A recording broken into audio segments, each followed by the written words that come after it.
Good evening, good morning, or good afternoon, depending on where you're watching. This is Mike Krupa from southwestern Poland, hosting another great roundtable discussion with our esteemed guest this evening, or this afternoon, this morning.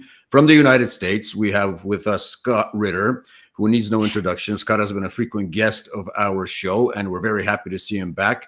And the one, the only Ray McGovern, former CIA analyst of 27 years, who began his CIA career all the way back in the JFK years. He served under several directors and presidents. Also in the 1980s, he prepared the so-called PDB's presidential daily briefs.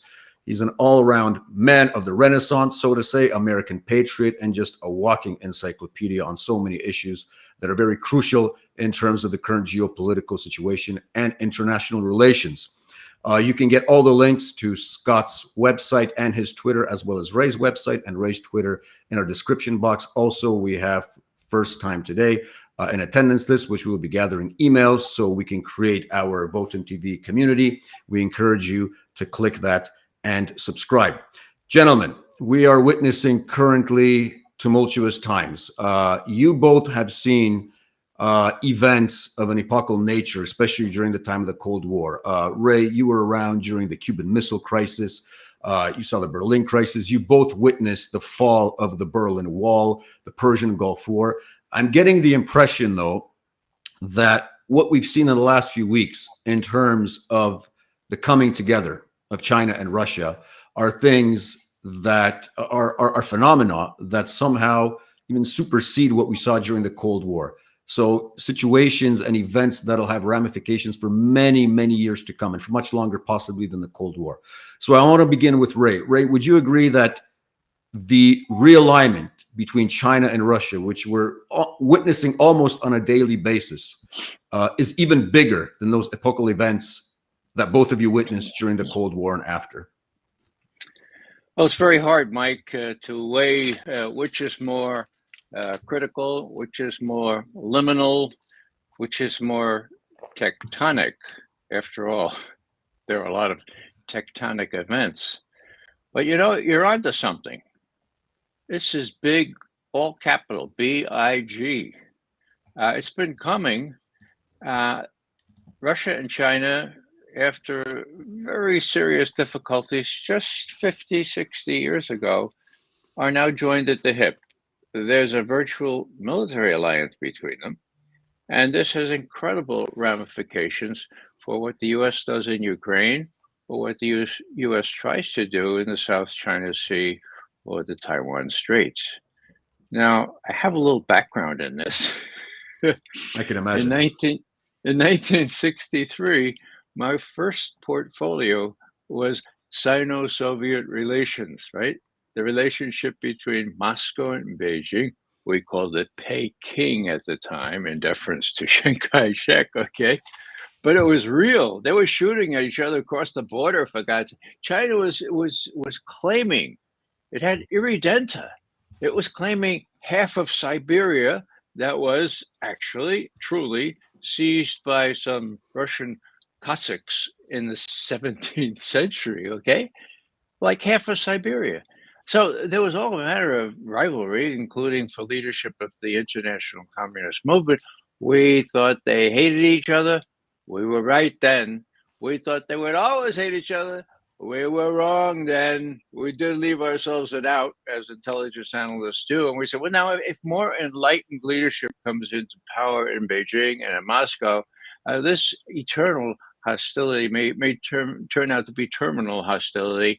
They have, of course, ample reason to join together now because there's a single enemy, and that's the US. We used to describe the relationship, here's China, right? And here's Russia. It was a triangular relationship, about equilateral, if you remember your geometry. Now, the long sides of this triangle have made it isosceles. And who's on the short end of things? The US is on the short end of things. The problem is that these benighted, effete, elite people, educated at the very best schools, don't realize what's happening and don't realize the implications. The head of national intelligence said just a couple months ago. China's really interesting. They're playing both sides of it against the middle. They don't want us fully support Russia. They don't want. Oh, give me a break. Anyhow, to finish up here, these last 3 days in Moscow with Xi Jinping there in secret talks. I mean, we don't know much about those 5 hours that Xi and Vladimir spent together, and that's by design because they are getting together on contingency plans about what happens in another month or two when Russian forces make it clear that Ukraine has lost the war. What's the U.S. going to do at that point, and what are China and Russia going to do together at that point, depending on what the U.S. chooses to do? Scott, your take? Well, see, I don't come at it with quite the history that Ray does. I'm still not I'm not a graybeard yet, so I have to defer to Ray to the to the. I'll speak to it from the standpoint of a young whippersnapper who is familiar with history. I liken what we're seeing as the fall of Rome. See, I don't think there's a triangle. I don't think there's an isosceles triangle. I think there's Russia and China, and America's over here, and the ship's done left, and we don't realize. We didn't realize that we're supposed to have jumped on that ship to join those people, to work cooperatively with them, to manage their union. That was our task. Our task wasn't to try and split China and Russia up. Our task was to manage the union, to make sure that when they come down at the table, there's a seat over there that says the United States, and that we're invited to sit down and work with them on how we're going to do this thing called global economics. But we don't play the economic game. We play the bully game. See, economics is business. Business is when I sit down with you and we sit down, we come up with a contract, we say what our joint objectives are, how we're going to work together, share profits, and it's all agreed in advance. So we move forward. As problems come up, we hold meetings and we fix these problems. That's not how America works. America sits down at the table and says, you will do what we want to do or we'll sanction you. And what we saw the last 3 days was China saying, we don't play the sanction game anymore. We don't care. You don't matter. Literally, China just said, you don't matter. The only person that matters anymore is Russia. And we are with Russia against you because you have defined yourself as our enemy. We did not define you as our enemy.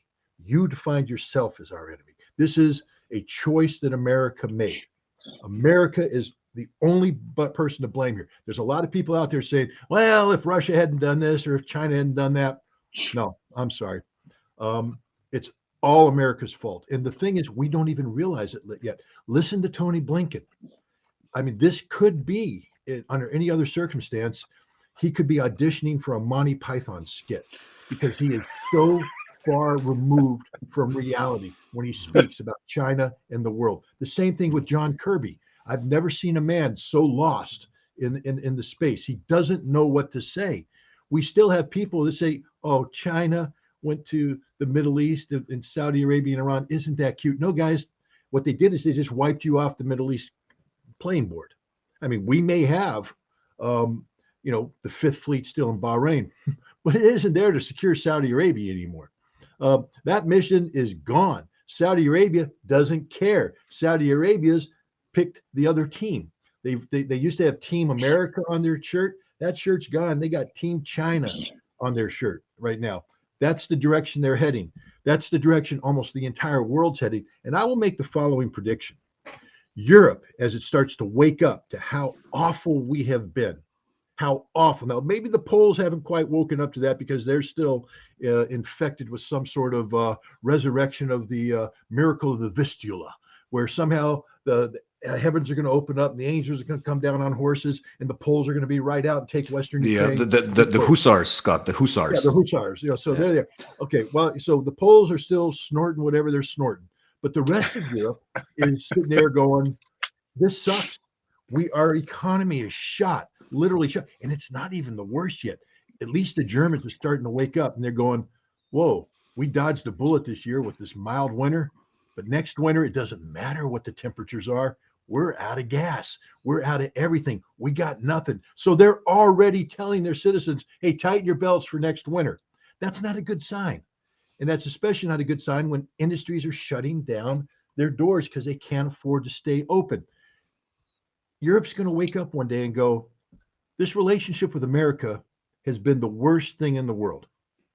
And let's look over at Russia, who has a growing economy now, despite everything we've done. I forget which foreign minister was, Denmark or somebody, just came out and said, yeah, we're not even considering another round of sanctions against Russia because it just doesn't work. Nothing they've done work. It just backfires. It's literally at some point in time, you got to realize that when you're trying to hit Russia over the head, but all you're doing is rebound back, smack you in the face. When you got both black eyes, a broken nose, and all your teeth are missing, maybe you don't try and hit Russia on the head with the hammer anymore because it's not working. Nothing's working. Europe's going to pivot to China. That's my prediction. In the next decade, you're going to see Europe say, enough with America. We're pivoting to China because that's their only hope. There's only one player in the world today that has the global economic reach capable of doing all this, and that's China.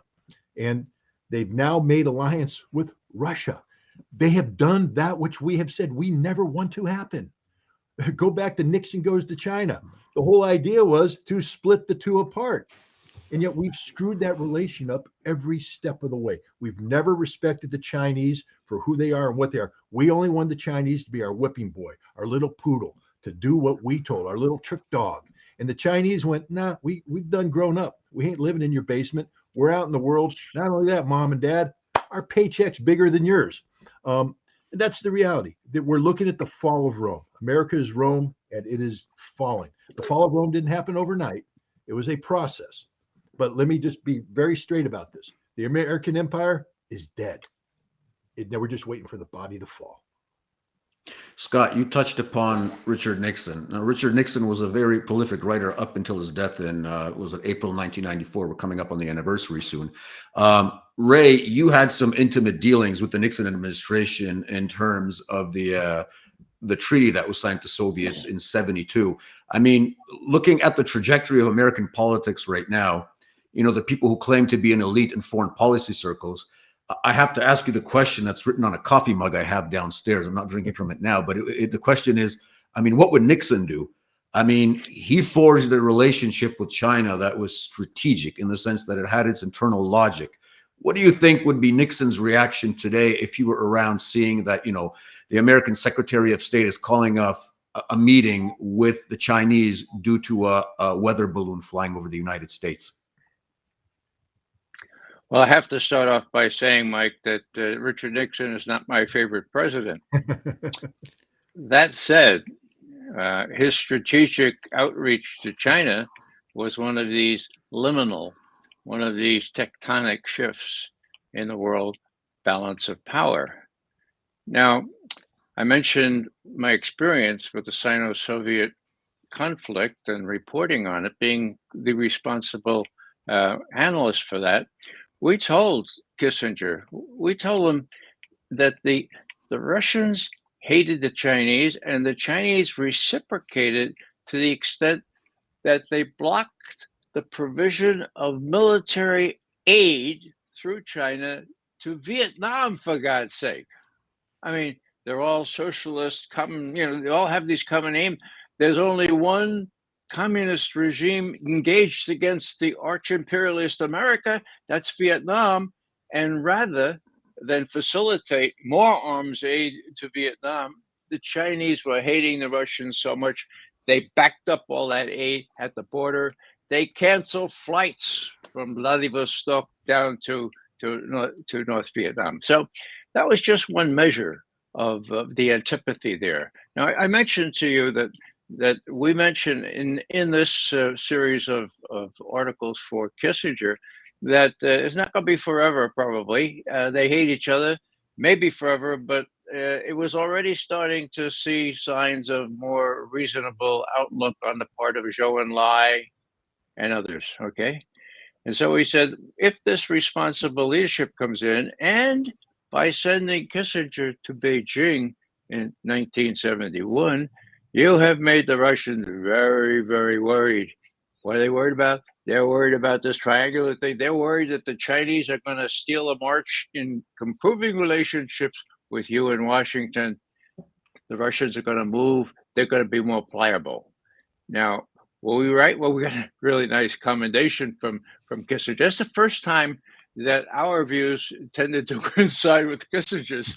So we took great relish in that. Anyhow, what happens? The Russians show that they're pliable, they're flexible enough to come to an agreement on access to Berlin, for God's sake. Four-power agreement concluded during this time after Nixon visits Beijing, four-power agreement. And then they asked us, that is Nixon and Kissinger, do you think the Russians really want arms control? And this is very close to Scott's heart, I know. And we said, we think they do. I think they see mutual benefit in tamping down the arms race. But we also think that they're more flexible now because they don't want the Chinese to steal a march in relationships with the U.S. Whoa. Do we see flexibility in the strategic arms limitation talks? Yeah, we're seeing more flexibility there. Looks like we can have a deal if we want it. The deal's drafted, and then Kissinger comes to us and says, hey, are the Soviets going to cheat? And we said, don't know, probably. How soon can you tell us? Again, this is Scott's bailiwick. Inspections, right? Doverai, no proverai, okay? Trust, but verify. Yeah, we could verify. We went back to the guys who run the satellites and all the technical stuff to get us up there. And they said, well, we're pretty sure we could tell if they cheated about a week or so, 10 days. So we're back to Kissinger and we said, well, we can assure you. Are you absolutely sure? No, we're not absolutely sure, but maybe 90%. That's enough. Okay? That was enough. We could verify and they could trust. That was the pivotal arms control agreement up until the Intermediate Nuclear Forces Treaty that Scott worked on and implemented. That kept the peace for 3 decades, 30 years, count them. Okay, it wasn't real nice to have this balance of terror, but it was a balance. Okay, so what am I saying here? I'm saying that if Nixon were around over the last couple of years, I don't think he didn't go to these. He didn't go to Yale or Harvard or one of the Princeton or all. I mean, he was a smart guy, and he had a smart guy working for him. Don't really think highly of Kissinger either, but he was smart, right? They saw they could exploit this. Now we have a bunch of well-heeled, elite people who did go to the best schools, the same schools that the best and the brightest written about on Vietnam were responsible for 3 million Vietnamese being killed, 58,000 American troops.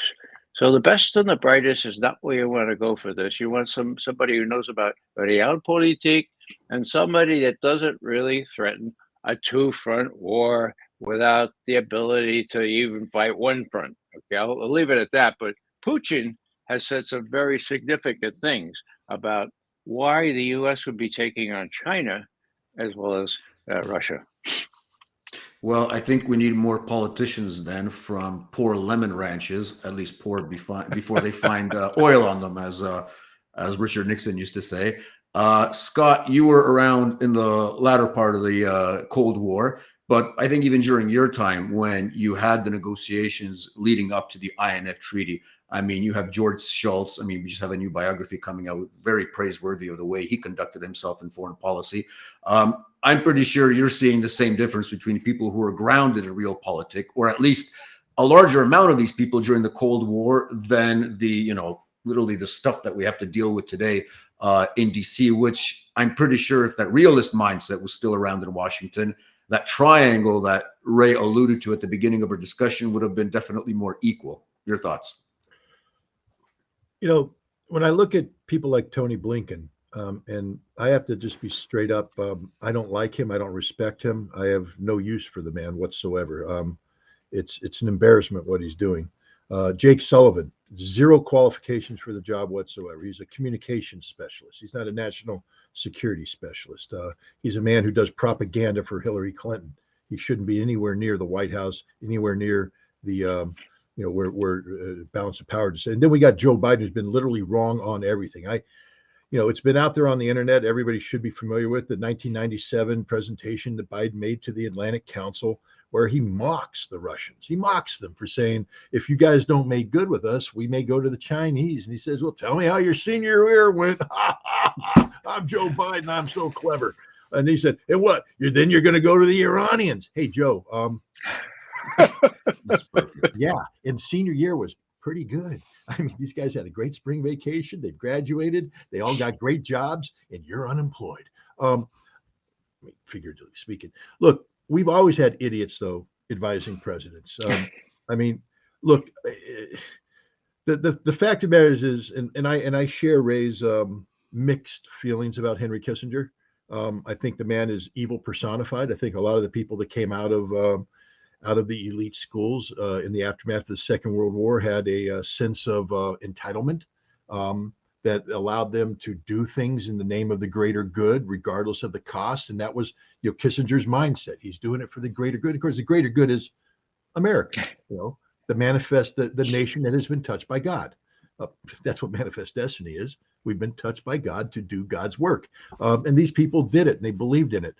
But at least Kissinger did some smart things. As again, he was evil, but at least he was intelligent. He knew the world. You can say what you want about Henry Kissinger, but to say that he was ignorant of world affairs, ignorant of history, you can't say that. Then we can take, for instance, Jimmy Carter. Who did he surround himself with? Zbigniew Brzezinski. One of the, again, not picking on Poland, man, but the last thing you want. No, you can pick on him. No worries, Scott. Go ahead. Communist Knock yourself out. Advising a president at a time when we needed to be working with the Soviets to overcome obstacles. He's the one who created Afghanistan. Ray talked about the negotiated the strategic arms limitation talks, and they were good talks. But there were, it was a limitation. It was putting a cap on growth. It wasn't reduction. And why was it limitation, not reduction? Just what Ray said about arms control, because they wouldn't allow on-site inspections, and therefore the best you could hope for is a modicum of verification.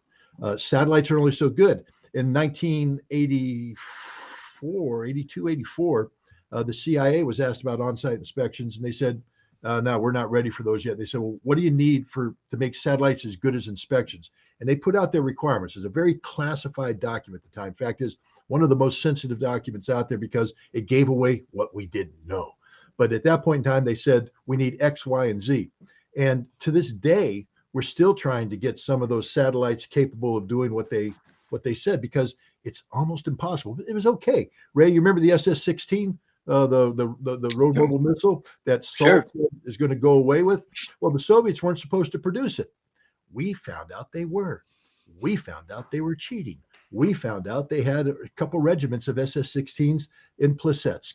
But that's okay because we detected it, we were aware of it, and we moved on. The CIA did a good job, or NRO, or whatever they called themselves back then, did a good job. But now we needed to have on-site inspectors. So Brzezinski got us into Afghanistan. I don't think people understand that. It wasn't that the Soviets invaded on their own volition. The Soviets were provoked into going to Afghanistan because of Zbigniew Brzezinski's effort to bring up the Mujahideen, to rise up this Islamic unrest. So shame on him.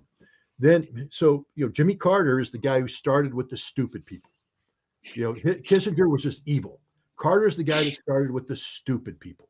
Then we get Ronald Reagan, Ray Gun Ronnie, Mr. SDI. I had a chance to get rid of all nuclear weapons, but couldn't do it because he needed Star Wars. But that's okay. He was advised by people like Richard Pearl. Again, one of the dumbest men on the planet about anything. Everybody keeps saying Richard Pearl's smart. He's not smart. Richard Pearl was against arms control. Richard Pearl believed we could win a nuclear war. Richard Pearl was stupid. And fortunately, Ronald Reagan, in the second half of his career, of his tenure, went to Richard Pearl and said, "You're stupid. Get out of here."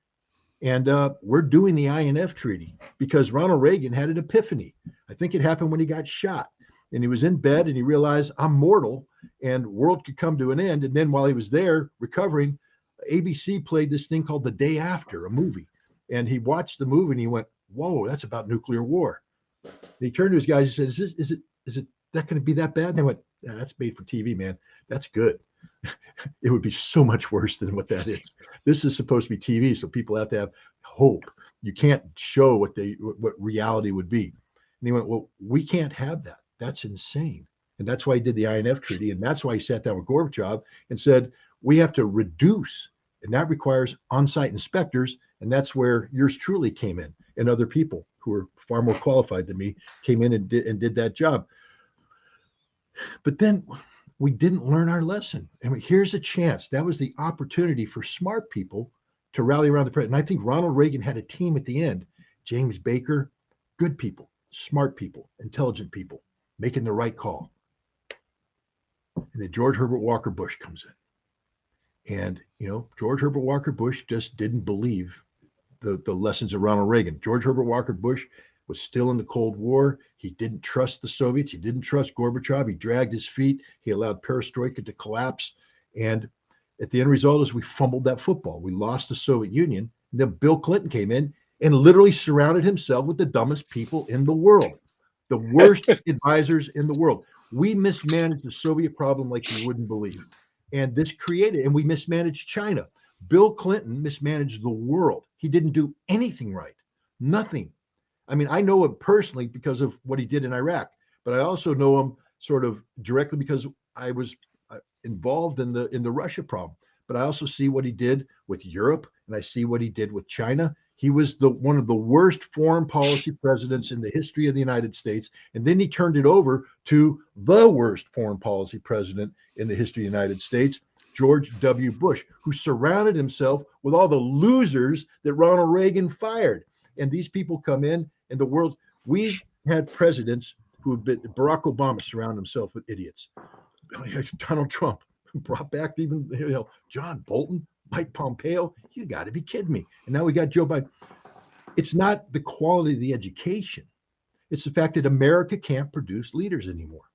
Our academic institutions are so filled with ideology.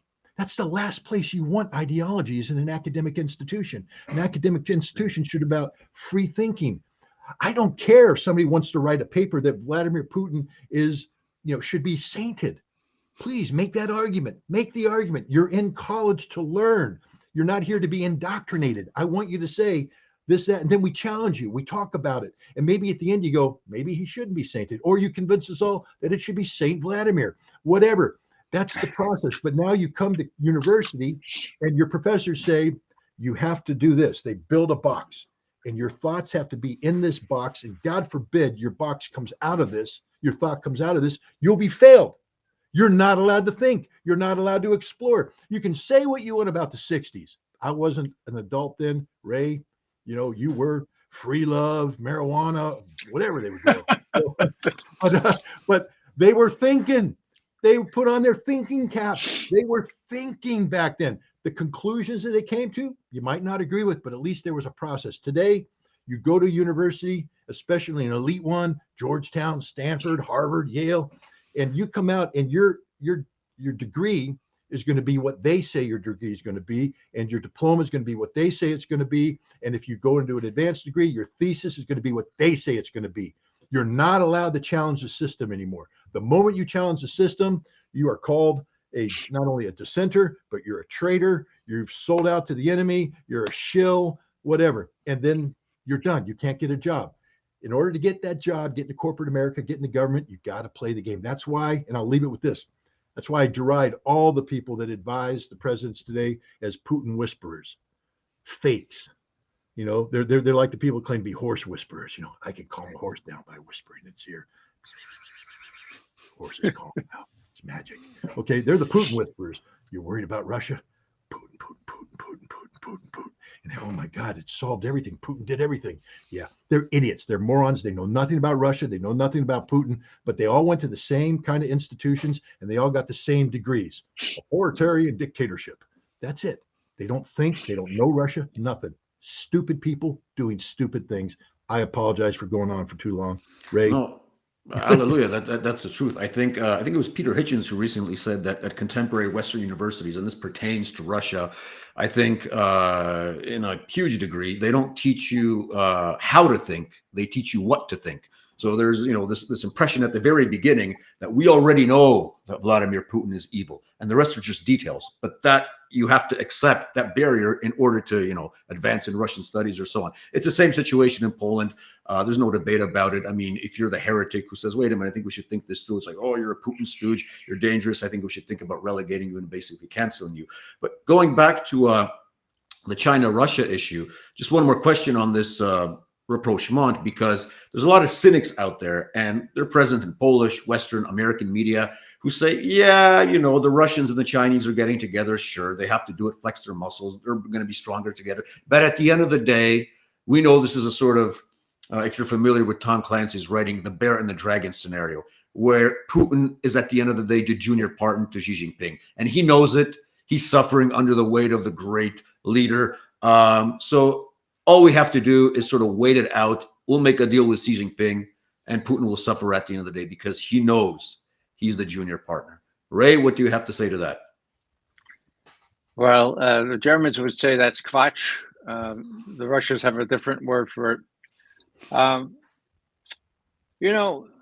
If you think about this tectonic shift, and you think about how ignorant these well-heeled, effete advisors to Biden are concerned.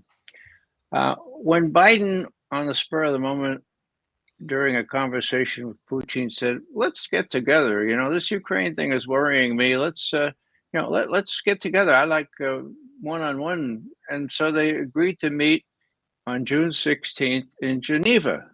That was 2001. Okay. Yeah. Now, what happened there? We only know really from what Biden said getting on the plane, or actually post-conference and then getting on the plane. He said, it's not proper for me to say what I told Mr. Putin, but China is being squeezed. I mean, Russia is being squeezed by China. They have this 1,000 miles border. They have this really bad history. Russia knows that China is going to be a supreme international power, the biggest and better than Russia. Putin got this real problem. He's being squeezed by China. Now, these guys, Blinken and Nod and Sullivan, they were reading textbooks from 5 decades ago when I was writing that prose, talking about the Sino-Soviet split, which was real then, okay? I guess they didn't get any updates as to what's going to happen the last two decades, but they were way off the mark. As I mentioned, I think it was January or December, the head of national intelligence, what's her name, April Haines, said, the Chinese are playing a really clever game. They're playing both sides against the middle. Well, that's not the case, April. And you're missing the big implications here, because this is really tectonic. Now, I mentioned that Putin himself was asked. Actually, it was at Valdai, this discussion club that they have in Russia, on the 27th of October. One of the Q&As in the 3.5-hour Q&A, one of the questions was, Mr. President, how do you look at the Washington's desire to take on China as well as taking on us in Ukraine with providing arms and all? What do you think's going on there? And Putin scratches his head and he says, there doesn't seem to be much logic to it, does there? I think they're just crazy. Sumashetsky, Russian word for out of, your mind. I think they're going out of their mind. Okay. Then he says, I thought there was a subtle reason behind this, and I thought about it for a long time, but I don't think there is. I think that it's just a function of arrogance and a feeling of impunity, period, end quote. Now, I think Putin thinks that is right. I think also, for what it's worth, that it's right. But it doesn't matter what McGovern thinks. It matters what Putin and Xi think. Now, I think during those 5 hours of one-on-one, pretty much with a translator, just this past couple of days, they were figuring out how they're going to react to Washington when it ups the ante one more time, or maybe two more times in Ukraine.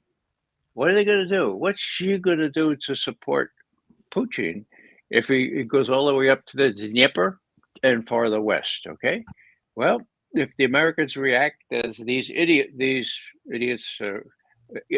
what crazy people do when they feel they're back against the wall, and with a political year coming up, election year, well, Putin and Xi cannot be sure what these guys are going to do. They're crazy in their view, in mine. And so that's really a labile, really a precarious situation internationally. They have to plan for the worst. Now, let me add this because I think it's relevant. I mean, I was an Army intelligence officer, but that was 157 years ago. Okay, uh, but I know the first thing you do is you look at a map, right? And you figure out how many enemy forces there are, how they're equipped, and then you do locks. Not the locks that you eat bagels in the Bronx. No, you do lines of communication and supply, for God's sake, you know? Now, the benighted generals that had been leading our armed forces didn't know about the mountains in Afghanistan, okay? They didn't know about the desert or the plain area, the area in Ukraine between the Dnieper and where Russian forces are now. They didn't plan on it. They didn't plan on reinforcements. They didn't plan on lines of communication and supply. So anyhow, the basics these guys didn't even look at. The generals who I think get promoted by the degree of obsequiousness they show. So what I'm saying here is this: that not only tactically on the ground, and Scott knows this far better than I. Correct me if I'm wrong. Do the Russians have a supreme advantage? But strategically, for the first time since I've been watching them, and that's 6 decades, the Russians have an edge in strategic arms. They have these. Some of you my age remember how big it was that something could fly at Mach. Oh God, that's the speed of sound, for God's sake! Oh, Mach 2. These hypersonic missiles fly at between Mach 5 and Mach 9, okay? 9 times the speed of sound. Is there a defense against them? No. When did the Russians start building them? When we gave them the back of our hand. When we gave them the back of our hand and leaving the ABM treaty and threatening to leave the INF treaty, which in fact we did, okay? Now, they have that advantage now. I'm sure that the intelligence officers in the Pentagon realize that. Whether they're courageous enough to tell Defense Secretary Austin that's another question. He has a reputation of falsifying intelligence information. When he was head of CENTCOM in Tampa, ruling over the Middle East, 51 of his intelligence analysts complained formally to the Pentagon IG that Austin and his top crew there were falsifying the intelligence on Syria and on Al Qaeda and everything else. So they're telling these benighted, well-heeled people what they want to hear, and that's really danger. And that's why, if they're looked on as crazy, the Soviet military, Russian military, would be telling Putin, "Look, Vladimirovich, just remember, we not only have a tactical advantage, but for the first time, we can get through the defenses with impunity." Now, I know you don't want to do that because that's a real risk, but we can do that. And it's the first time we can do that. Correct me if I'm wrong, Scott. Scott, jump in. No, I mean, the real problem right now is that not only have the Russians, again, it's just a total self-inflicted wound. I just want to remind people that when the United States pulled out of the ABM treaty, we're the ones that started deploying anti-ballistic missile defenses in violation of the treaty. Russia hasn't violated the treaty. They've built some really good anti-missile defenses, but they're not in violation of the treaty. So Russia has still complied. The INF Treaty. We're the ones that violated the INF Treaty. We withdrew from it. You know that missile that everybody said the 7M729. I don't know whatever the number was. And the U.S. is like, that's in violation. That's why we're leaving. Well, we knew it was a lie. I knew it was a lie. I mean, you don't have to be a rocket scientist. Ray understands it. In the intelligence business, it's like brain surgery. Once you've learned the brain, and you've learned the brain and you can take the top of the skull off and you look at the brain. If you know it, you know it. All right, you might get cooler tools to come in, but it doesn't change the reality that the brain is the brain. And you've got to do certain things when you're doing brain surgery. You might have great, cool tools, but it comes down, the guy that knows the brain is going to fix the brain. Intelligence is the same thing. It ain't no secret, ladies and gentlemen. Really, everybody's like, ooh, intelligence. You either listen to their damn conversations or you don't. Okay, that's called SIGINT. You either take photographs of their stuff or you don't. That's called imagery intelligence. You either have a spy on the inside who's giving you a document or you don't. That's called human intelligence. You can do other little variations of that theme, but that's it. That's it. There's nothing really, awe-inspiring about it. It's a really basic trade. So a missile takes off. Okay, first of all, missiles built someplace in a design bureau. All right. We know how design bureaus work. We know how they communicate. We know that. And we collect on that. The missiles taken to a test facility. We know how to collect on that. The missiles launched. We know how to collect on that. It's been done before. It's brain surgery. So now people are trying to say that something happened. And somebody like me goes, no, it's not what you guys are saying. You're misreading the intelligence. It's really basic how you're misreading. The Design Bureau produces several kinds of missiles, one of which is a caliber missile of the range permitted because it's a range prohibited by an INF treaty, but it's launched from a ship or the air. But if they do launch it from something, a ground site that's permitted under the treaty, you can't classify it as designed for ground launch. That's what happened. We misread a caliber missile test as this other test. And when the Russians came in and said, guys, you're getting this all wrong. Here's the missile. There it is. Somebody might like me looks at the photograph and goes, same booster as this other missile. And the key thing about a booster is if it's the same booster, it's sort of the same max potential range. Got it? So if this booster is on a missile that is permitted by the treaty, that means it can't go the range. Now it has a guidance section and a warhead. But on the new missile that we've accused of violating the treaty, there's a bigger guidance section. Basic physics, ladies and gentlemen, bigger guidance section weighs more. And if it weighs more, that booster ain't going to go as far. And the warhead, bigger warhead, weighs more. So you combine a bigger warhead, bigger guidance section on the same booster, and you're trying to tell me that violates the treaty when the other missile doesn't. We're insane. We are literally insane. You can't make this stuff up. We wanted out of that treaty, so we told lies about the treaty. But now, you know what? Look at all the missiles that are hitting Ukraine today. Not a single one of them is being launched on the ground at intermediate range. Not a single one. Everything that's going from the ground to the ground is within the permitted range of the INF treaty, meaning it's below the 300-mile or 300 some odd mile threshold. The Russians didn't build this new missile, deploy it, and use it. Believe me, if they want to hit sites inside Ukraine and they had this miracle intermediate weapon, they'd use it. They'd use it because there's no treaty prohibiting it. But the Russians aren't violating the treaty. They still aren't. Wow, to imagine having people that honest with that much integrity. I'm not saying, look, Ray, I told you they cheated on the SS-16. You know it. I know it. Everybody knows it. But the Russians haven't cheated. The Russians are playing the game fair.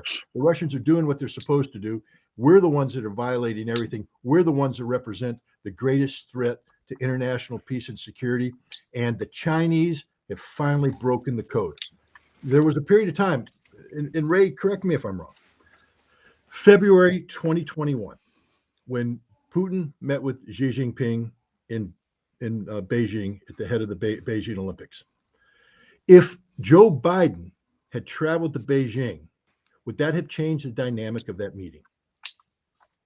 And I think the answer is yes. Sure. Yes. Yeah. Had Joe Biden simply said, I'm flying to Beijing, and I want to sit down because I want to demand time from Xi Jinping, and I'm going to bring with me some economic proposals, and I'm going to bring with me some stuff that maybe makes him feel good about Taiwan. Now, why would I want to do that? Because I had quality people surrounding me saying, Joe, see that guy Vladimir Putin? He's trying to get buddy with this guy Xi Jinping. We don't want that to happen. We need you to go to China, and we need you to muddy the waters, buddy. I mean, you don't have to sign a final treaty, but I need you to sit down next to Xi Jinping, get your picture taken with him, become pen pals with him, whatever it takes. We need him when he wakes up in the morning to say, I wonder what Joe Biden's thinking today. I wonder what Joe Biden's going to do today. But we didn't do that. We opted out. Vladimir Putin came in, and Vladimir Putin and Xi Jinping have been making pancakes together on birthdays. They're friends. They're friends. They like each other. So it's not like he's going, oh my God, here comes that guy. He's like, Putin, come on over. Yeah, don't worry. Joe didn't show up. So we're just going to have a party ourselves. 5,000 word joint statement about redefining the world order. Sure, why not? Because America sucks. And that's the reality. America sucks. Joe Biden missed a golden opportunity to muddy the water. And we've been fumbling ever since. Because China knows that there's an inherent risk doing what it's doing with Russia.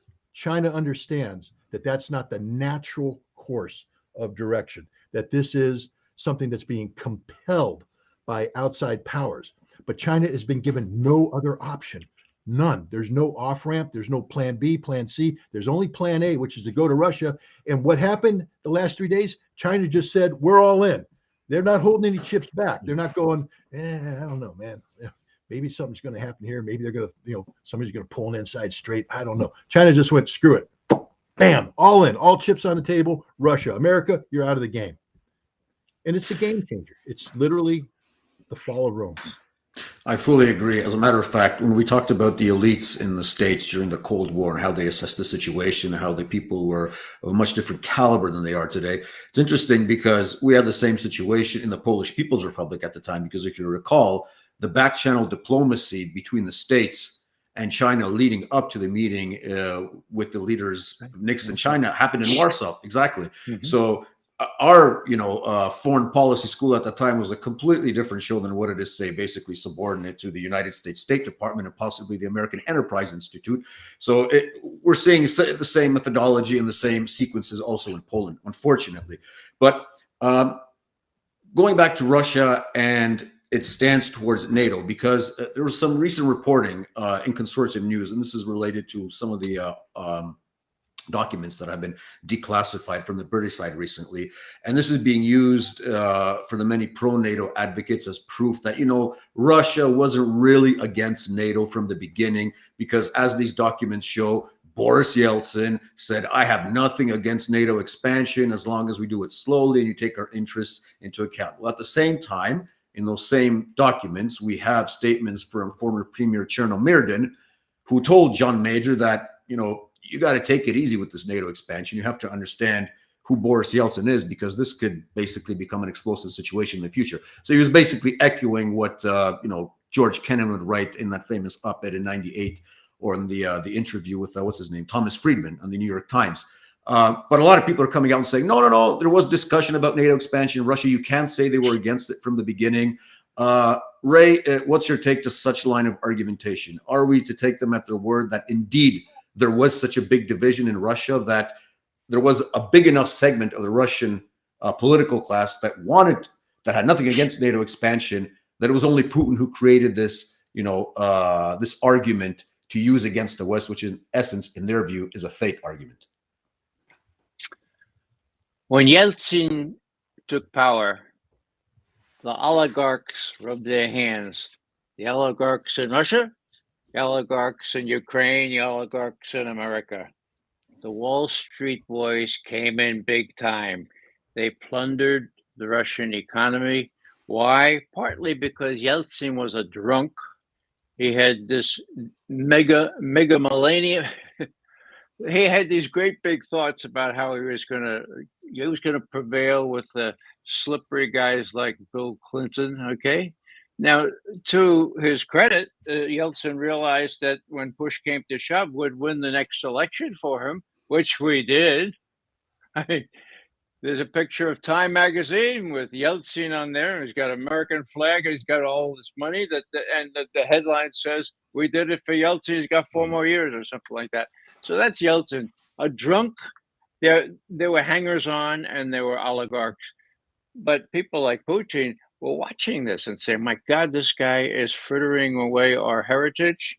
Oh my God, this is really going to be detrimental to our whole homeland." Now, it was a miracle that Putin ended up being appointed by Yeltsin. There are various stories as to how that came about, but he was. And that's when it changed. That's when Putin reached out initially to the West, but then saw the door was closed. And he developed these things. And when the ABM treaty was left, as I say, as Scott has said, the Russians didn't leave it right away. They asked, "Why did you do this?" And they were told, "Forget about it. It's none of your damn business." Okay. Ooh, Ray almost said a bad word. Yeah, and That's allowed. It's allowed. No worries. and the same thing, with the INF treaty. What plan do you have here? Oh, none of your damn business. Okay. So what am I saying here? Scott has really set the stage really nicely about how this all played out with respect to the ABMs not being prohibited anymore. And so we put little emplacements, capsules in Romania and in Poland that were for ostensibly ABMs. But as everyone knew, they were in the wrong place for they'd have a prayer of hitting a Russian ICBM, and so the Americans say, "Oh no, it's against Iran. We're trying to save Europe from Iran." And then people say, "Well, yeah, but Iran's not even working on a nuclear warhead, as we know, as we learned first in 2007, and still is." Well, that's okay. They might develop, but yeah. So it was transparently fraudulent from the beginning. These were not ABM sites. These were sites for precisely the same kind of missiles that Khrushchev tried to put in Cuba: medium and intermediate range ballistic missiles. Now, why do I say that? Well, Putin has criticized this specifically. Now, let me take you back to December 21, 2021. He gets up before his admirals and his generals, and he says, "All right, the Americans have this kind of launcher. It can be converted to accommodate cruise missiles, Tomahawk missiles, okay? And if that happens, they're relatively slow moving. It gives me 7 to 10 minutes launch to target time." Now, they're working on hypersonic missiles, the ones we already have. They'll get them eventually. That gives me 5 minutes. 5 minutes to decide whether to, he doesn't say it this way, but whether to destroy the rest of the world. Okay, so then he looks at these admirals and generals and he says, "So this time we need something on paper. We need a signed document." Now I'm looking at these generals and admirals, and they're going, "Vladimir Vladimirovich, wasn't the ABM treaty a signed document? Wasn't the INF treaty give us a break, Vladimir." That was the 21st of December. 9 days later, White House gets a call from the Kremlin. "Mr. Putin wants to talk to Mr. Biden right away." Now, they were flummoxed. They said, "Wait a second, our negotiators are meeting in Geneva on strategic weaponry and other matters on the 9th and 10th of January. Why does he have to talk to him now? Please, he needs to talk to him now." Now, to his credit, Joe Biden accommodated and he received the call. What was the playback? What was the outcome of this? The readout, as they say these days. Quote, Mr. Biden said that Washington has no intention of putting offensive strike missiles in Ukraine, period, end quote. Wow. So they're suspected of going in Poland and Romania, but Biden is telling Putin, no, we don't have any intention of. Wow. The negotiations off to a great start. Ushakov, the main advisor to Putin at that time, that says, New Year's Eve will never be so good. They celebrated, and then when they got to Geneva, the U.S. side forgot about it. They woke up Biden on New Year's Eve and said, Joe, you didn't really say that, did you? Well, I thought it'd be a good way to get the negotiate. Joe, forget about it. So they forgot about it. The 12th of February, 6 weeks later, the last conversation between Biden and Putin, read out the promise or the undertaking that the U.S. has no intention of putting offensive strike missiles in Ukraine was not discussed. It was off the table. Okay. Now, why is this important? That's the 12th of February last year, right? Okay. 12th of February, 2 weeks before the invasion. What happened before that? As Scott mentioned, Putin was up talking to his best friend Xi Jinping in Beijing to open the Winter Olympics. Now, there was an incredible document signed, as Scott has already mentioned, but also, in my view, the discussion went this way. Putin, best friend Xi, I'm afraid that the Americans are not being candid with us. They made this undertaking about intermediate or offensive strike missiles. They arrayed their troops to take over Donbass. These are troops trained in secret pretty much for the last 8 years, and they're NATO equipped and NATO ready. They're gonna force our hand in the Donbass. The Nazis are still pretty much influential in Kiev. I think I'm gonna have to invade Ukraine like pretty soon. Reaction from Xi Jinping. You mean after the Olympics are over, right? Oh yeah, after the Olympics. So the Olympics are over the 22nd of February. The 23rd, both Donetsk and Lugansk are recognized by Russia as independent countries. They asked for help on the 24th. The invasion.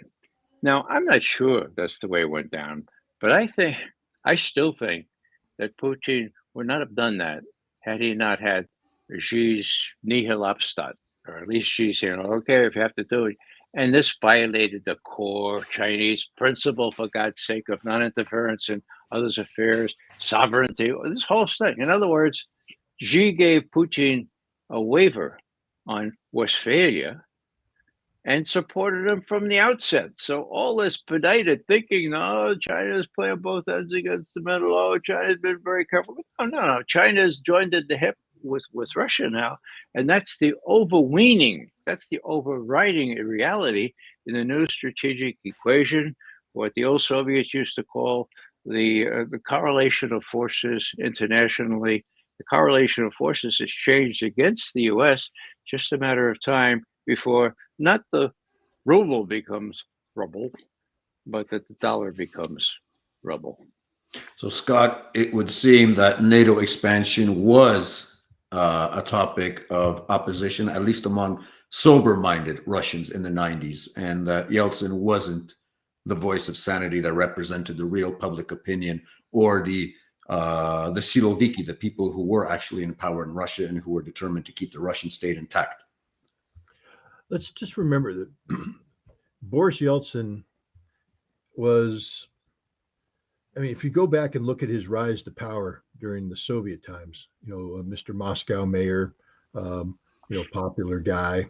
But then when Gorbachev did his revolution, the 19th All-Party Union Conference in June of 1988, Yeltsin was not a player. Yeltsin got in a fight with Ligachev, the number 2 guy in the Communist Party, stormed up to the stage, embarrassed Gorbachev, got in a debating match with Ligachev, and was basically ousted, kicked off the Politburo. They were trying to kick him out of the party, but he wouldn't quit. But he was thrown away. He was supposed to disappear. That's what happens when you mess with the Communist Party, you disappear. But then there were these elections, and of course, Yeltsin won the deputy spot, but he wanted to get on the Supreme Soviet because then he could be in a position to be on the big ruling group. Well, he didn't have the votes for it, but I mean, he did, but Gorbachev was playing the game. Nope, you're not going to get in. Some dude from Siberia who got on there and said, "I'm going to give up my seat for Yeltsin. I'm going to let Yeltsin sit in on the thing," and it happened. Yeltsin's now on the Supreme Soviet, and then Yeltsin becomes a player, and then as things fall apart, Yeltsin outlaws the Communist Party in Russia, and then he becomes the head of Russia, the president of Russia. But he doesn't know what he's doing. He's just sitting there playing stupid games because remember, Russia was pretty much managed by the Soviet Union, by Soviet power. And then what Yeltsin's saying is, no, Russia manages itself. So he tried to assume all this stuff. And there was just this mess going on. It was just sloppy. Anybody who thinks that Boris Yeltsin was an effective leader, an effective manager, he wasn't. One of the reasons why Perestroika failed is because of Boris Yeltsin sabotaging everything that Gorbachev was trying to do. That's all Yeltsin did. He's a drunk. He's an alcoholic. He embarrassed himself in front of the Americans. He'd fly to America expecting audiences in the White House, and they're saying, "You ain't the head of state. You don't get to come in and meet the president, but we'll take you on a nice tour of American drinking establishments." He'd fall down drunk in Ireland, and then he becomes the head of Russia. And what's one of the first things that happens? This is 1992. October 93, he has tanks firing main tank rounds into the parliament. He's at war with the parliament. Yeltsin ain't a Democrat, guys. He's a dictator. He's the worst kind of dictator. He's a drunk dictator. How did Yeltsin stay in power? Because the drunk dictator was agreeing to everything the United States told him to do and everything the oligarchs wanted him to do. That's it. He was just Mr. Incompetent.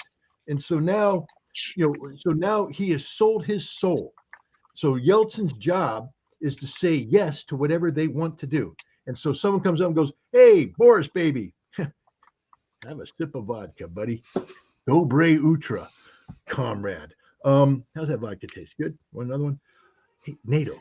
Not bad, right? Oh, no, NATO good. NATO good. Yeah, NATO good." He's not coordinating with anybody. He's not the head of anything. He's got his little circle of people around him who are robbing the country blind, enriching themselves. And he's just this corpulent, fat, drunk idiot sitting there embarrassing himself. But even when he sobered up and he had a moment of clarity, and you saw it, they've released the transcripts of Boris Yeltsin talking to Bill Clinton. And even in a moment of clarity, say, "Bill, my friend, Bill, my friend, this NATO expansion, you're going to bomb Serbia. That's not a good idea, Bill, my friend."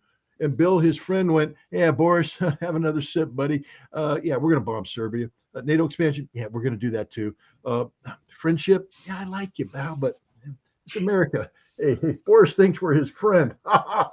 And all that. You know who was listening to all that, especially near the end? The guy named Vladimir Putin was in the room watching America humiliate Russia and watching Yeltsin cave into America.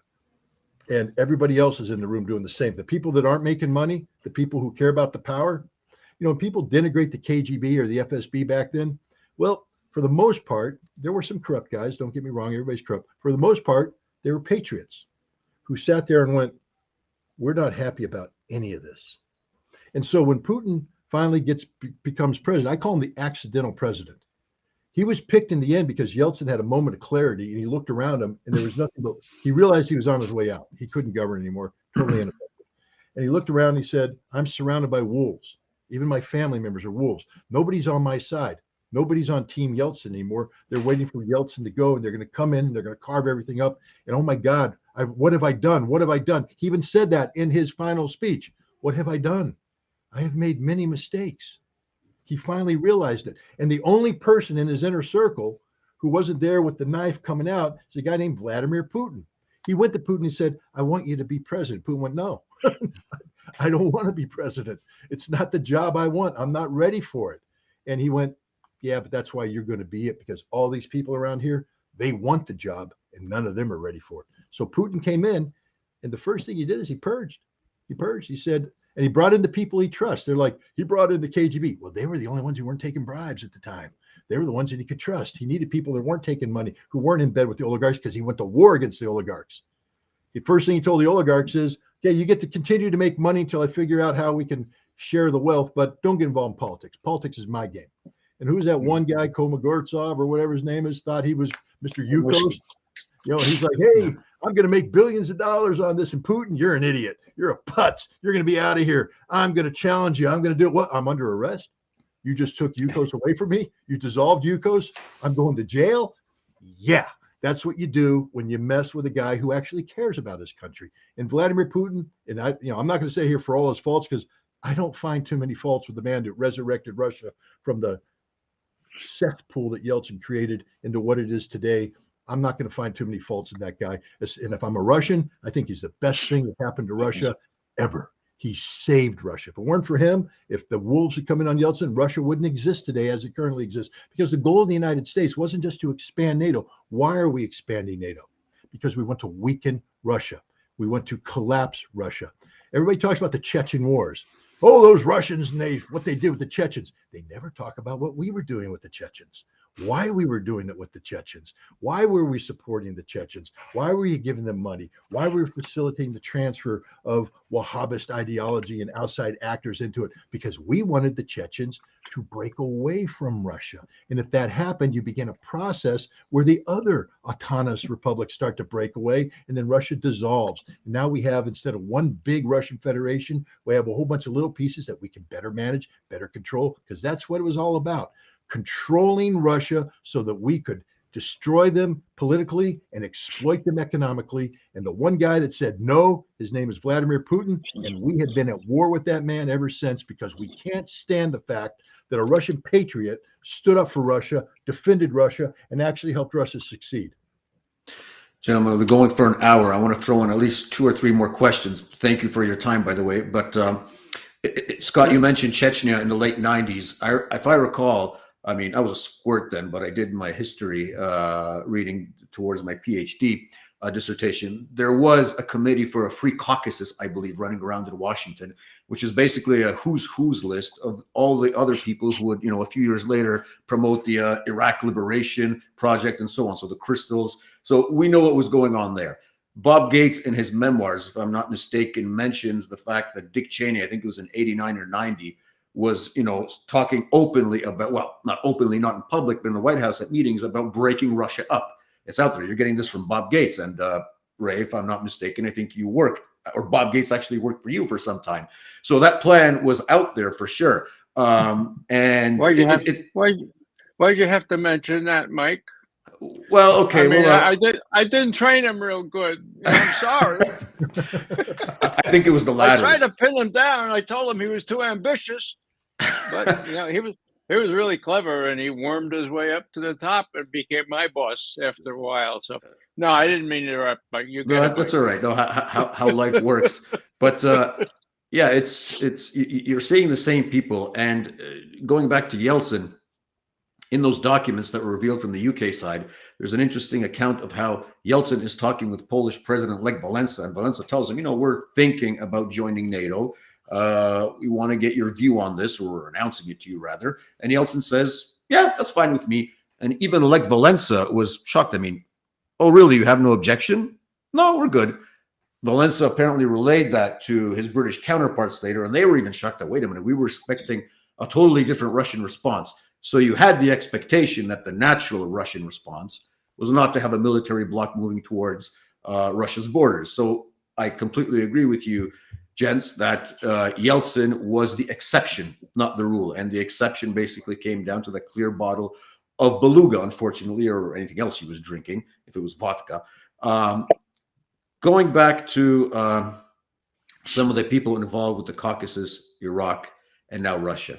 Because if you look at the 90s, you look at 2003, and you look at the situation now, even though some people like Max Boot have come out and said, I was wrong in 2003 to believe that we can impose democracy on other countries. Yeah, that's sort of an admission, but I'll still be in the establishment, still be talking for money with CNN. I'll keep all the perks. I remember this gentleman. He was a congressman from North Carolina. His name was Representative Walter Jones. Representative Walter Jones in 2003 voted to invade Iraq. But after a few years, he came around to the conclusion that he was completely wrong. And he actually wrote letters, I think, to every single family of an American serviceman that died in Iraq. So he took redemption seriously. And there was an interesting situation. He actually wrote me a personal message on Twitter. I think it was about 2018. I commented something on his profile, and he said, "You're right." And we just established a dialogue where I said, I admire what you do. But atonement for what you've done would at least be shown in that way, in the sense that, you write to the American servicemen. You go to the VA hospital to help out with the people you sent to war. I think that was a very honorable thing for him to do. But the same people who promoted breaking up Russia in the 90s, the same people who promoted Iraq in 2003 are the exact same people that are promoting the entire Russia stupidity in Ukraine today. The exact same people, literally. And we're seeing it on the outside and on the inside. And I'm wondering, you both have experience with intelligence. I mean, was the generational shift from 2003 till today for the worse or for the better? Because I'm not seeing any differences. The same mistakes, the same unsubstantiated claims. Ray, what went wrong? No one was held accountable. They falsified the evidence. They fixed the evidence around the policy.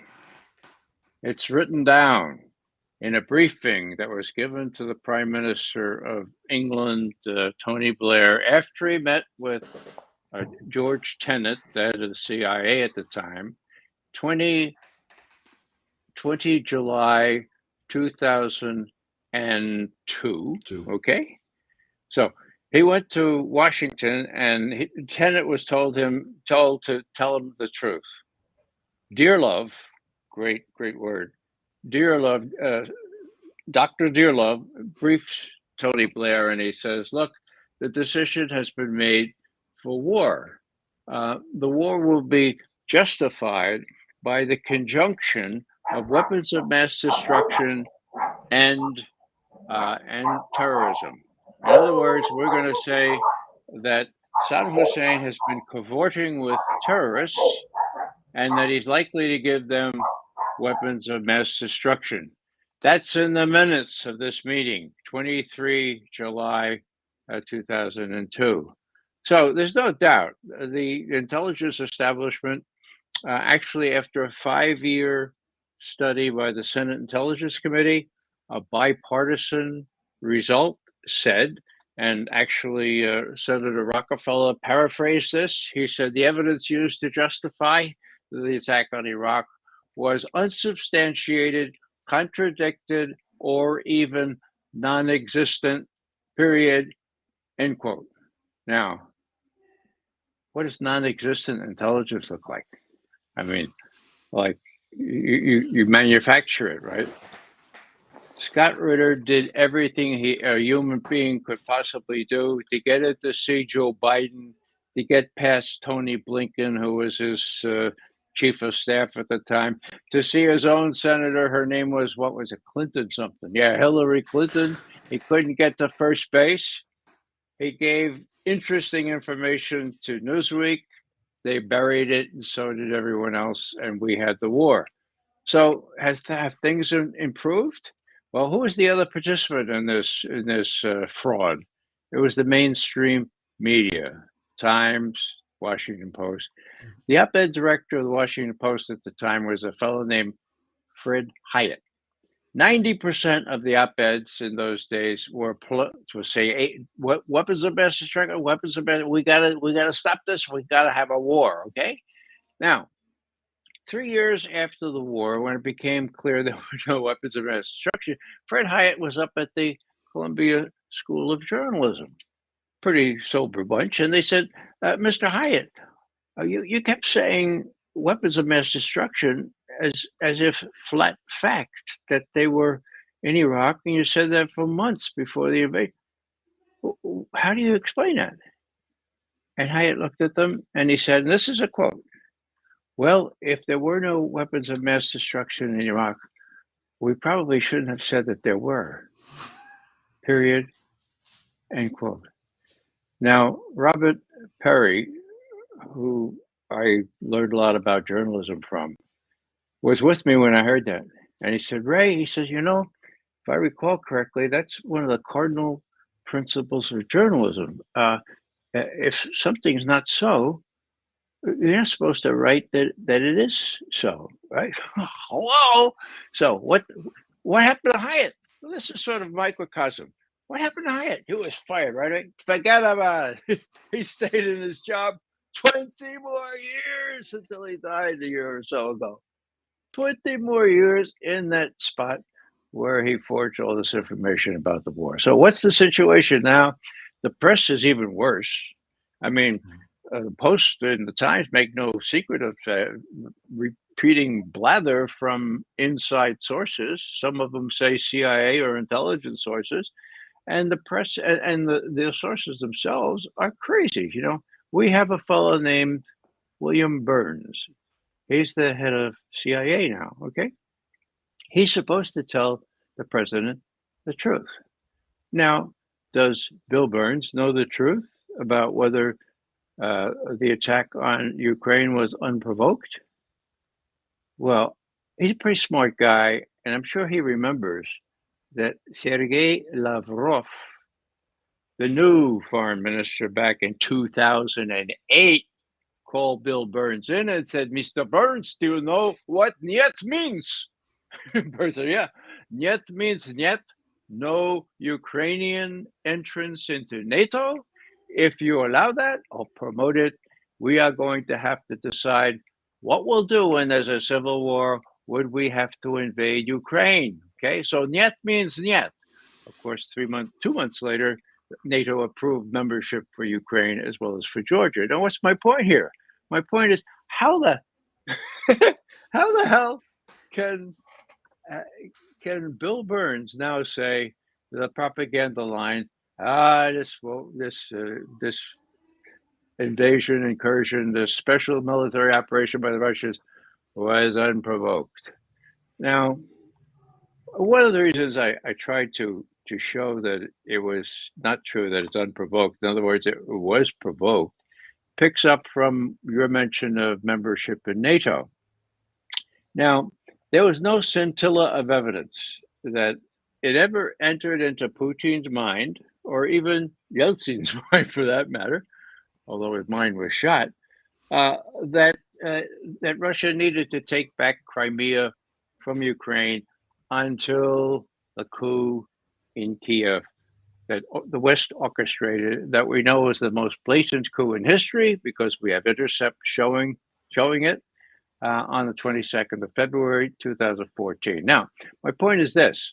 A month after, actually 2 months later, a month after the referendum, which was approved by the Crimean people to rejoin Russia, Putin made a big speech. It was sort of missed in the press, and this is the other media analysis that really helps. He said this. He said, yes, we had to annex Crimea. Possible membership for Ukraine in NATO was just part of the problem.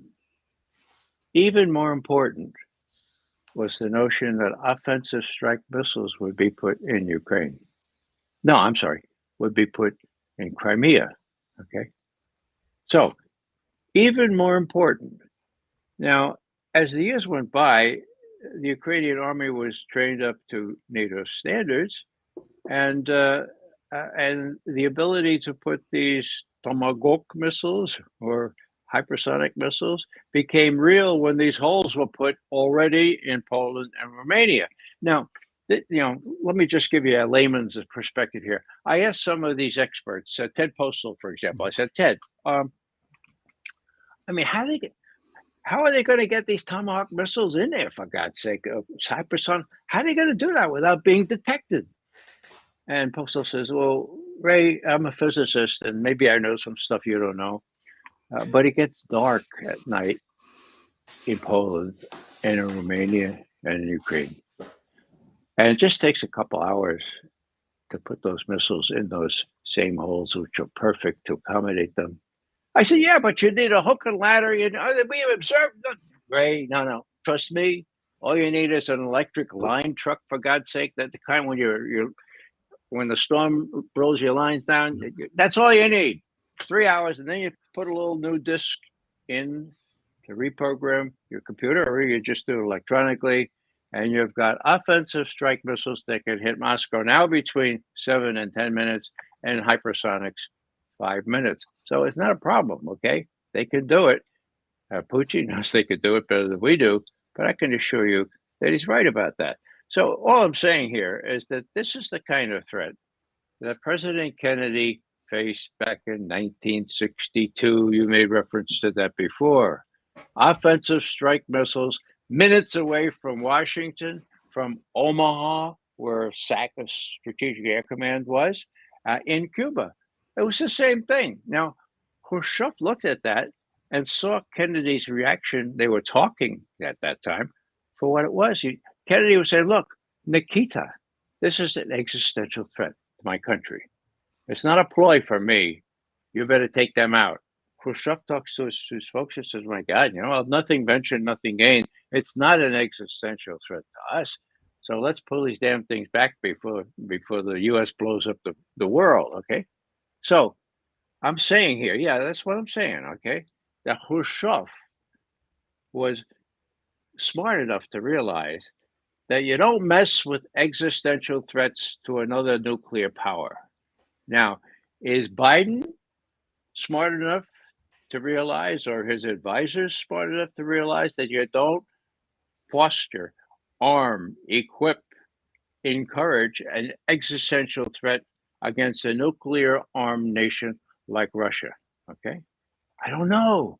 That's why they are appropriately called crazy, not only by McGovern, but by Putin himself. Scott, I imagine you concur. Yep. Yeah. No, I mean, Ray's 100% correct. When we talk about timelines, though, I mean, it's the deception. When I joined the military, I was as naive as the day is long. I was a child of the Cold War. I was a true believer. My father was, career Air Force officer. I was raised on the front lines of the Cold War in Turkey in the 1970s. I mean, where my school mates, their fathers were spies doing the real thing against the real target. Then we moved to Germany, West Germany, and literally you're on the front line. 80 kilometers that way is the First Guards Tank Army, and they want to come this way through my home. I live next to a nuclear, a nuclear storage facility where if the war went up, that would be the first place hit, and we knew it. So growing up, I literally lived next door to one of the first targets to be hit by a nuclear weapon, and you went to school every day saying, gee, I wonder if we're going to come home. And it wasn't facetious, especially when your father disappears into the bunker, as he did every now and then, because things would happen. And then he would go into the bunker, and there was a movie or a book written back then called Alas Babylon. Ray, you might be familiar with it. It's a story about an Air Force officer that was the code word he would send off to his wife if the nuclear weapons are going to fly. Basically, call home and say, Alas Babylon. It means the world is going to end. And that was the code word that my parents had. So if my dad was down in the bunker and he could get a call out, it would be Alas Babylon. And that meant, baby, bring the kids together, cook a nice meal, and hold hands, because it's all going to come to an end. That was my reality. So I joined the military to fight that.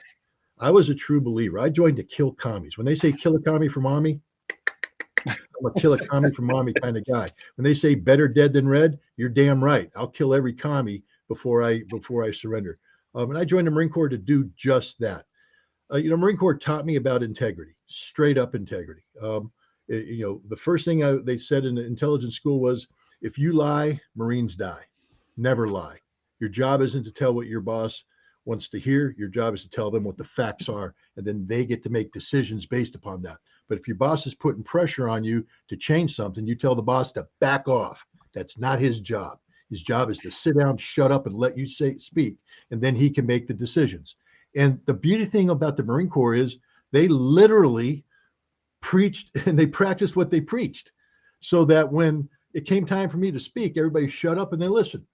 You spoke, and then they'd ask questions, and then they'd kick you out and make their decisions, because that's what they do. You give course A, course B, course C. They're the ones that get to make that decision. When they sent me to Russia, to the Soviet Union, to implement this arms control treaty, at that time the Defense Intelligence Agency was saying that the Soviets were cheating, that they had held on to around 300 SS-20 missiles. And the way they could justify that is they had an expanded view of how many SS-20 missiles were produced at the Botkins factory that we were inspecting. So in comes, I was going to use a bad word, dingbat Ritter, stupid lieutenant. I mean, there's nothing dumber in the military than a lieutenant.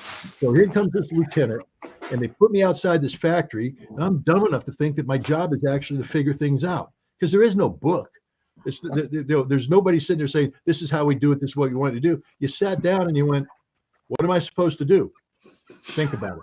So I'd walk around the factory. I'd listen to train signals. I'd listen to train movements. I'd track things going in and out.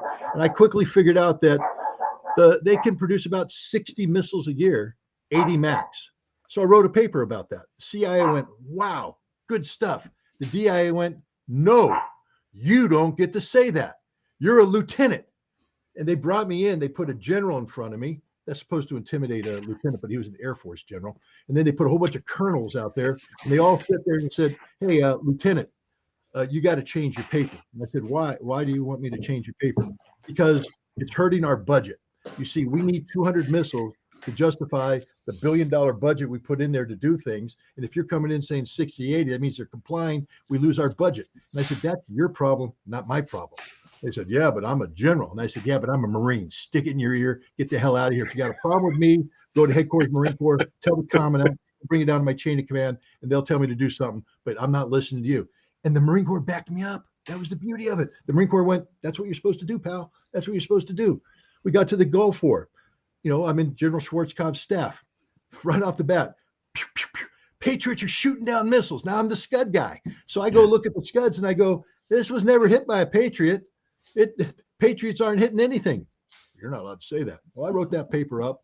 That quickly got shredded someplace. Then they were saying, you know, we knew they had 19 mobile launchers.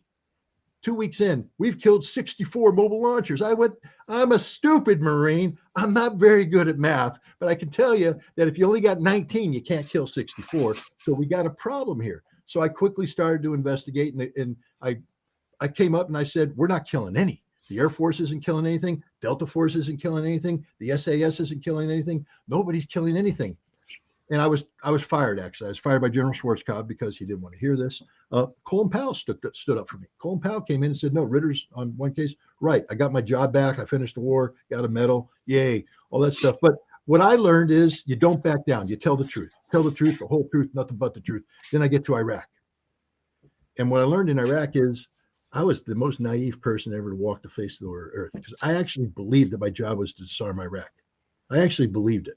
And I did it. I went in there. I spent 7 years doing this job. And I found out that the CIA, I was dealing with the analysts, people like Ray, who were actually honorable. There was this whole other group called the Special Activities Staff. And they do things, paramilitary operations. They do regime change. And their job was to get rid of Saddam Hussein. And disarmament got in the way of their job. They used me to spy on Saddam. They didn't want me to disarm Saddam because then sanctions would be lifted from Saddam. And they lied. This all comes to Richard Haas. Ray, you might know him, the old head of policy planning for the State Department during the lead up to the Gulf War. He just wrote an article where he said, everybody's accusing us of lying, but lying requires intent. We just got it wrong. And I'm like, Richard, you lying sack of manure. You didn't get it wrong. You knew the truth. How do I know they know the truth? And this is where people don't understand. For 7 years, I ran the intelligence for the United Nations on Iraq, weapon mass destruction.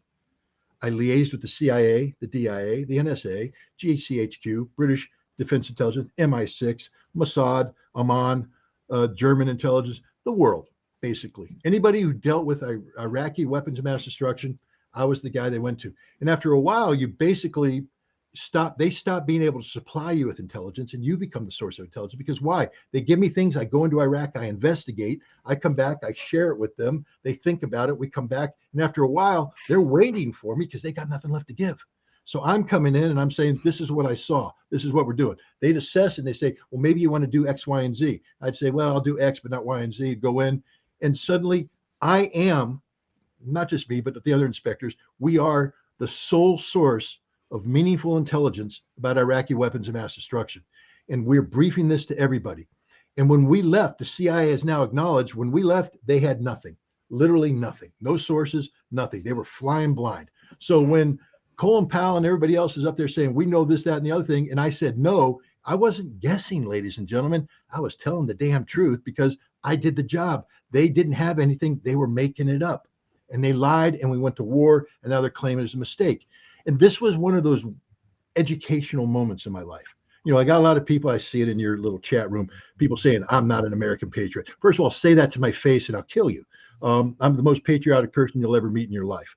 And I'm not a pacifist. I believe in violence. I'm actually pretty good at it. I'm getting a little older, but don't worry about it. I can handle myself. So call me a traitor to my face, pay the price. That's just a standard offer for anybody out there. I shouldn't be reading your stuff, but I do. But what I learned there is that the United States government lies. That's all they do. They lie. They don't know how to tell the truth. And then what I did, because once you break that code, it becomes very easy because everything becomes a lie. Now, you know, every time David Petraeus stood before Congress and talked about Afghanistan, he lied. Every time a general goes before Congress and talks about anything, they lie. And now you go back in history and you realize there's people like Daniel Ellsberg, the Pentagon Papers. People today don't understand what the hell happened there. Daniel Ellsberg exposed one of the biggest lies ever. Seymour Hersh, people today know him for the Nord Stream 2. My Lai massacre. It was all a lie. Everything's a lie. We can't tell the truth. There's nothing we do. I challenge anybody right now. Tell me something besides the Apollo moon mission. But even then we lie because we don't like to talk about the role played by the Nazis and getting us there. But other than that, I'm not going to go in conspiracy that we didn't really land on the moon. I think we did. We did that well. But when it comes to national security, find me one thing we've told the truth on. That's just an open challenge to anybody right here. One thing we've told the truth on as a country, and you can't. I broke the code. All we do is lie. We lie about everything because the truth is inconvenient. The truth doesn't mesh with the unnatural thing that America is. You see, we promote something called the rules-based international order. That's the most unnatural thing for the world out there because rules-based means America-based. The rest of the world doesn't necessarily want it. They want what they all agreed upon, the law-based international order set forth by the Charter of the United Nations. You know, the Charter, it's a treaty. We signed it. The Constitution says when we sign something, it becomes the law of the land, but we violate the Charter all the time in deference to the rules-based international order that has no legal framework, no legal justification whatsoever, and only exists to promote American hegemony. And so to promote American hegemony, it's like, oh, Mary Poppins, a spoon's full of sugar lets the medicine go down. We're trying to shove medicine down everybody's throat. And the medicine is take it or leave it. We're America, our way or the highway. And the world's finally waking up and saying, we prefer the highway. And your way is that way. Get the hell away from us. And the world's woken up. They've come to the same awakening that I have, that the country that I love, that I was prepared to die for, and I'm still prepared to die for, because you see, as bad as America is right now, I still believe in the promise of America. I still believe in the basic premise of the Constitution, the rule of law. Even though there is no viable justice system today, it's as corrupt as the day is long. We could fix it. We can fix it. We stand for something good, but we've become something so far removed from that which we proclaim to be that it's unrecognizable. But I'd like us to become that country. I'd like us to be that place, but we're not. And as long as we pretend we are, then we got a problem, because you cannot solve a problem unless you first accurately define the problem. And if you're walking around today saying America's good, a force for good, we're here to do good in the world, you have not defined the problem, because America is bad. We're a force for evil, and we only do bad things in the world. We're a friend to no one. We're a friend to no one. Ask the South Vietnamese, ask the Kurds, ask the Iraqis, ask the Afghanis, ask the Ukrainians how good of friends we are. Hey, Georgia out there, my wife's from Georgia. I have to throw this message out for the Georgians. We're not your friends either. We'll sell you down the road. We'll sell everybody down the road, because we only care about ourselves. We only care about the accumulation of American power. And I know I just babbled on, but damn it, Ray, you pulled a string and you got me going. No, that's what happens when a Marine meets a veteran of the company. So I very much invite this lively discussion. Gentlemen, literally, go ahead, Scott Ray. was Scott is not the kind of guy that wants to intimidate me, even though he was a captain and a major, and I graduated, so to speak, as an infantry intelligence captain. But I want to take this opportunity to ask my friend Scott a question. I never had a chance to do this. It's relevant. When Colin Powell wrote his voluminous memoir, a lot of it had to do with the first Iraq War. And the subject of Scuds came into the equation. And at one point, Schwarzkopf bragged before the world that we had just destroyed 4 Scud missiles just lying around there. Now, in the book, Powell admits that, was it McConnell? Was he his intelligence McConnell guy? was the admiral. Yeah. McConnell is the admiral, okay, Navy. Scott and I have a bond. I'm not a Marine, but I'm an Army infantry guy, okay? So McConnell goes to Schwarzkopf and he says, General, I don't know how to say this, but there's this DIA analyst that says those weren't Scuds. They were oil tankers, for God's sake. Schwarzkopf calls up Powell and says, Powell, what the hell are you doing undercutting the generals running this damn war? They were Scuds. No, of course they were oil tankers. But do I have that right, Scott? Do you remember that little episode? Oh, look, if you read it, what it is McConnell comes to Schwarzkopf and says, he's out there saying that he killed Scuds. But then he said, but there's a problem. We got this report from one of the guys on his staff that says they were oil tankers. And Powell first, he's like, come on. I mean, why doesn't Schwarzkopf just talk to the analyst? And so they called him up and he called up Schwarzkopf and Schwarzkopf said, I did. He's not as good as the others. He sucks. He's bad. He's the bad analyst. Everybody else thinks they were Scuds. He's the worst guy. That was me he was talking about. I'm not as good as the others. But then Powell and McConnell took the imagery, the video, and took it and enhanced it, and they were all exactly oil tankers. But the thing is, I got fired because you the guy? I was the guy. I was the guy. I literally looked at the videotape when it came in, and I went, oil tankers, and then on my report, number of confirmed Scud kills, 0. That night, Schwarzkopf goes on national TV and briefs it. He brings in Buster Glosson. They show the videotape. Now I want to show you how we killed Scud. Boom, boom, boom. And so he went 7 confirmed kills. So in the morning, I submit my 0 report, and Colonel Thomas comes in and he goes, you got to change that number to 7. I said, no. He said, you got to change the number to 7. I said, no, I'm the guy who gets to make that call, not you, not anybody else. He said, when the commander-in-chief goes on national TV and briefs 7, his staff is going to reflect 7. I said, then you do it. I'm not falsifying the report. I'm going on record right now that is a lie, a bald-faced lie. He left, came back, you're fired. Get out of here.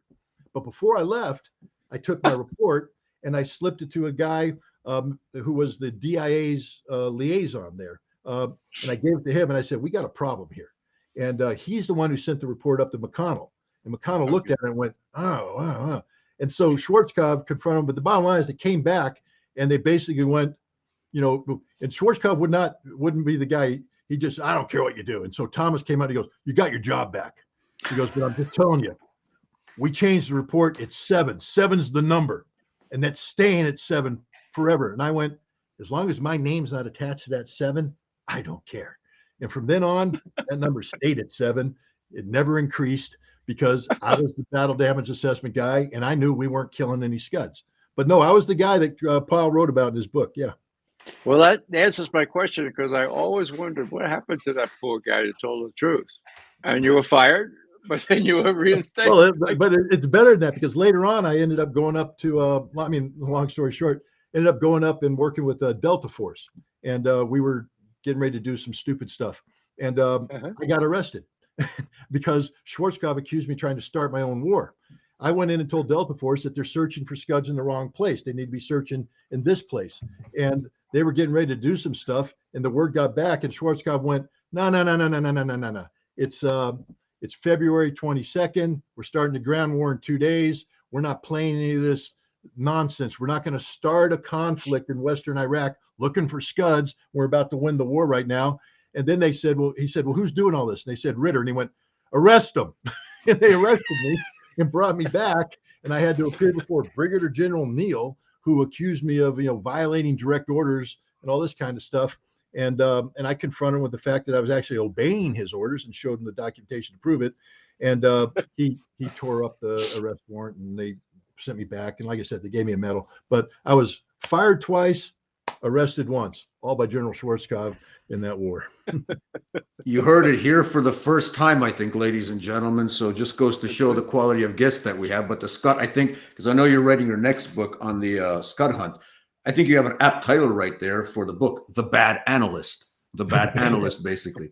I would add the chapter, but yeah, or the Badass Analyst, for example. But perfect title. Wow, that was really cool. I love the back and forth. Really fantastic. Gentlemen, literally one last question. There's a breed of so-called analysts in Poland who don't have a background in intelligence, who don't have a background in military art. A lot of these people come from the political science field. A lot of these people are lawyers. Now, I have a friend of mine, his name is Dr. Leszek Sokulski. Dr. Sokulski, how you doing? Who was just fired a few weeks ago for setting up the Polish anti-war movement from his college because, as the rector stated, his actions are not in line with the Polish national interest. So not bringing Poland into a war is apparently not in line with the Polish national interest. But Dr. Sokulski is kicking ass out there. He's still moving forward with the Polish anti-war movement. God bless him. But I think it was he who once told me that never trust lawyers who talk about geopolitics. And I just want to get your final insight about what it takes, what people should look for in a person who's commenting on matters of intelligence. I'll ask that to Ray, and matters of military art, that'll go to Scott. So Ray, in terms of intelligence experience, should we be listening to lawyers or majors in art or political scientists? You shouldn't be listening to lawyers. You shouldn't be listening to political scientists. You should be listening to historians. Even historians whose purview is just the last couple of decades, and preferably historians who have served in the military. One problem we have, of course, is Jacob Sullivan and Tony Blinken never served in, well, I made a mistake. It just pointed out to me. I wrote an article saying they had never served in the U.S. military. The comment was, you ought to strike out U.S. there, because we have information that they may have served in the Israeli military. Whoa, I don't know if that's true or not, but the military thing is what's important. You have to have a modicum of experience to know that these generals aren't worth their salt, that if they don't look at lines of supply and if they look at ammo and ability to field an army, I mean, what the hell good are they except to go through the revolving door, work for Raytheon again, and become double millionaires. So, yeah, don't listen to anybody except colleagues that you respect, and your training should involve history more than political science. You're not trying to jigger the system here. You're trying to figure out what works and what history has shown, and your language capabilities are important. But most of all, to thine own self be true, and then thou canst not be false to anyone. Scott, should we take people with law degrees or political science degrees as enough of a pedigree to comment on the art of war? Here's my thing. Resumes are important. I mean, there's no doubt about it. Experience means an awful lot, but it doesn't mean everything. Look at all the generals and colonels that are on CNN, MSNBC, Fox News right now talking about the war in Ukraine. They're just dead on wrong, because they're using their rank, they're using their title, they're using a resume to sell you a bill of goods. They're not genuine analysts. Now, there's nothing wrong with law degree. I have a lot of respect for lawyers. My sister's a lawyer. The most unexpected thing in the world. If you knew my sister when she was a kid, and now you think that she's a lawyer, like, whoa, the world ended. I'm very proud of her. She's the top notch.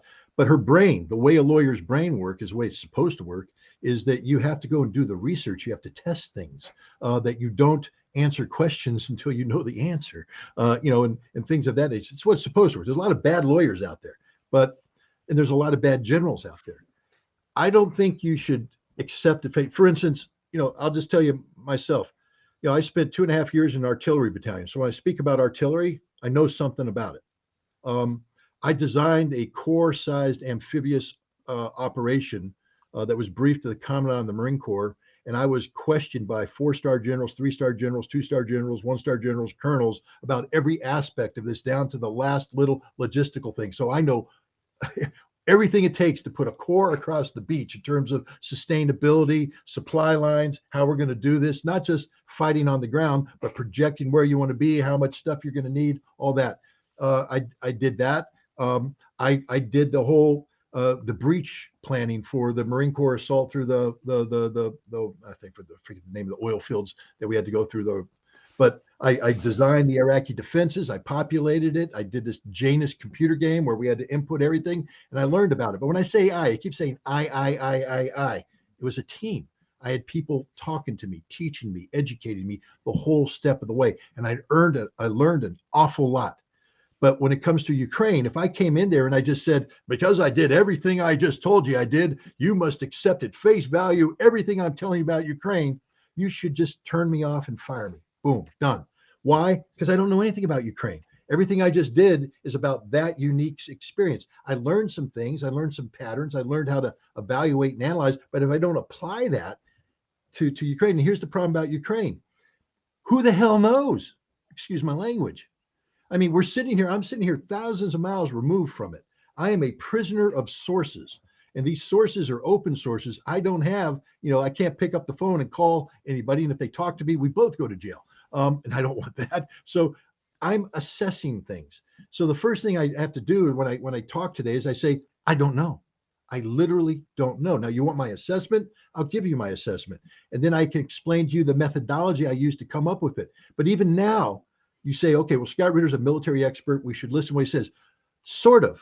Listen to what I say, but don't accept it. I mean, I see all down here. I'm a Kremlin troll, a Kremlin shill, a Kremlin agent. Hey, guys, view me as that. Really, I'm serious. And I said this going into Iraq, too. Every time I said there's no WMD, don't take me for, view me that Saddam Hussein's paying my salary. And I'm here right now telling you this. Why do I want to say that? So you challenge everything I say. So you literally challenge everything I say. You assume I'm lying to you, and it's your job to prove me wrong. I want you to go on that journey, the journey of proving Scott Ritter wrong. And here's what's going to happen. You're either going to find the evidence that I'm just crazy, or you're going to say, gosh, he was right there. He was right there. He was right. Maybe Scott Ritter's right. But now what? You're not saying Scott Ritter's right because I told you to say I was right. You're saying Scott Ritter's right because you have made that determination like a lawyer would. So I have no problem with lawyers who go through the process, who do the job, who do the due diligence, even though they don't have a military background, and they check it out, they cross the T's, they dot the I's, and they come to a conclusion. I'll buy into that conclusion because I trust the process. I really don't like what I call, and I don't mean to irritate people, or I'm probably going to, the vet bros. I was in the Ranger Battalion in Afghanistan. I was Special Forces in Iraq. I was a SEAL that did this. I was Delta Force that did that. And now we're going to tell you how large-scale ground combat in Europe works. Why? What about your resume tells you can do any of that? You don't know anything about large-scale ground combat in Europe. And yet you gave me a resume that has no bearing on it. Now I'm supposed to believe you at face value. No, at least be humble enough to say you don't know anything about large-scale ground combat, but you do know a little bit about the military. And so you're going to try and work through the problem. See, if you work through the problem like a lawyer does, then you might come up with something that I can buy into. But if you're simply going to come in and say, I'm a vet, bro, I served, I got a Special Forces tattoo, and you're going to believe everything I tell you. No, I'm not. Just like if a lawyer comes in and says, I'm going to just straight off the bat tell you about the First Amendment, the Fourth Amendment, all that, I'm going to be like, but you got to explain how you got there. I'm not going to just buy it because you say you're a lawyer, because lawyers lie too much. So do generals, so do politicians, so do most people. It's the process that gets you to the conclusion that counts. And sometimes lawyers have a better mind to do that than other people. But no matter what, challenge it. At the end of the day, if you're going to say, I believe something, it can't be because somebody told you to believe it. It's because you did the hard work of checking the data, confirming the data, testing the data, and coming up with your own conclusion. So that when someone says, why do you believe it? You don't say, because I heard it from Scott Ritter.